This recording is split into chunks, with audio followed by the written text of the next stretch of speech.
So guys let's discuss this question. Question में बोला गया है Swiss canal was opened in. Swiss canal हमें पता है, जिसने भी हमने चैप्टर पढ़ा है Indian economy on the eve of independence में भी पढ़ा रखा है मैंने। ये हमारा था बॉम्बे पोर्ट। इतनी बारी ड्राइंग कर ली मैंने, मुझे इंडिया का मैप बनाना आ गया, हल्का हल्का, नीचे वाला सिर्फ, ऊपर वाला नहीं बनता। तो बॉम्बे से अगर देखें तो ये हमारा अफ्रीका है। इंडिया तो बहुत छोटा है अफ्रीका के सामने, अफ्रीका बहुत बड़ा है। ये अफ्रीका हो गया, ठीक है। यहाँ पर ये सारी हमारी मिडिल ईस्टर्न कंट्रीज हो गई, ये गुजरात बना देते हैं। ये सारी मिडिल ईस्टर्न कंट्रीज हो गई, यहाँ पे ऐसे फैली हुई हैं। ये मिडिल ईस्टर्न हो गई, ये मेडिटेरेनियन कंट्रीज हो गई, ऐसे करके यूरोप फैला हुआ है। यूरोप में सबसे ऊपर यहाँ पर टॉप पर है ग्रेट ब्रिटेन, और जिसको अब इंग्लैंड बोलते हैं, पहले ग्रेट ब्रिटेन बोलते थे। तो अब जब यहाँ से यहाँ तक सामान जाना होता था पहले, ठीक है, तो इधर स्पेस नहीं था ज़्यादा। यहाँ पर एक सी थी इधर की साइड, ब्लैक सी, एंड इधर की साइड एक सी थी जो इधर फ्लो करती थी, पतली सी सी थी, ठीक है, ये वाली मान लो। इसका नाम था मेडिटेरेनियन सी। एक मेडिटेरेनियन सी थी एंड इधर ब्लैक सी थी।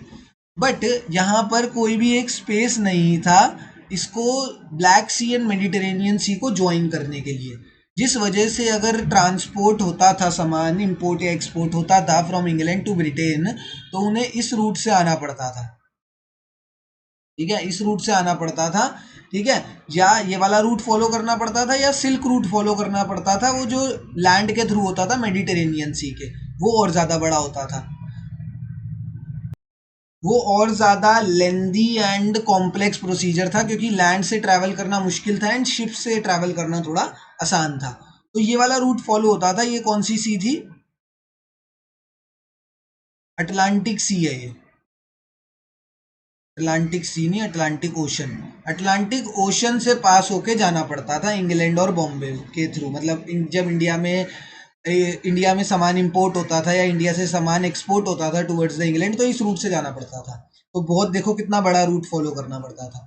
तो जहाँ पर एक कैनाल बना दी गई, ठीक है, खोद कर या जैसे भी करके डैम बना के एक कैनाल बना दी गई, इस कैनाल का नाम था स्विस कैनाल बना दी गई, जिस स्विस कैनाल ने ब्लैक सी एंड ये मेडिटेरेनियन सी को, दोनों को ज्वाइन करवा दिया। फिर अब सामान जो था इंपोर्ट या एक्सपोर्ट का, वो इस छोटे से रूट से इंग्लैंड की तरफ चले जाता था। अब इंग्लैंड से जो भी सामान इंपोर्ट होता था या इंडिया से जो भी सामान एक्सपोर्ट होता था, वो इस छोटे रूट से एक्सपोर्ट या इंपोर्ट हो जाता था, ये वाले रूट से, ठीक है। एंड ये वाले रूट किस वजह से पॉसिबल हो पाया? क्योंकि यहाँ पे स्विस कैनाल बनाई गई, and Swiss canal was built in the year 1869। तभी इस टाइम पीरियड के आसपास क्या हुआ था, इस टाइम पीरियड के आसपास बहुत ज़्यादा ट्रांसपोर्टेशन होने लग गई थी from India and Britain. India जो सोने की चिड़िया थी, उसको, उस चिड़िया के पर काट दिए थे इंग्लैंड वालों ने। क्यों? क्योंकि अब सामान ले जाना और ज़्यादा आसान हो गया था, तो उन्होंने और ज़्यादा एक्सपोर्ट करना शुरू कर दिया। इंडिया के जितने भी रिसोर्सेज थे वो सारे अपने देश में ले जाने इन्होंने शुरू कर दिए। तो that's why option number 2, 1869, Suez Canal was opened in the year 1869 is the correct answer here.